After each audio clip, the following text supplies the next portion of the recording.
ఇవాళ మనము timings examples చేద్దాం. స్క్రీన్ మీద ఉన్న టైం ఎంత? 9:30.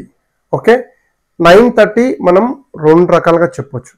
ఒకటేమో ఎసిస్ నోయిన్వర్ ద్రైసిక్, ఇంకోటి 30 minutes to 10. అప్పుడు ఏమంటాం? ఎసిస్ట్ హాల్బ్ సేన్. ఎసిస్ట్ హాల్బ్ సేన్. 23:57 అంటే 3 నిమిషాలు తక్కువ, నైట్ 12 o'clock అని అర్థం. రైట్, 3 నిమిషాలు తక్కువ అంటే కుర్జ్ 4:12. కుర్జ్ అంటే కొంచెం, కొన్ని నిమిషాలని. కుర్జ్ అంటే కొన్ని నిమిషాలు.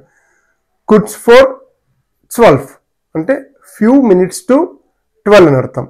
ఎగ్జాక్ట్ చెప్పాలంటే ఎసిస్ట్ డ్రై 4:12, 3 minutes to 12. 4 అంటే బిఫోర్, నాక్ అంటే after. Okay, next one, what is the time in the clock? ఈ స్క్రీన్ షాట్లో ఈ పిక్లో ఉన్న టైం ఎంత? మీకు తెలిసినట్లయితే, ఇంతవరకు చెప్పిందల్లా మీకు అర్థమైందంటే కామెంట్లో రాసేయండి టైం ఎంతనో. ఓకే.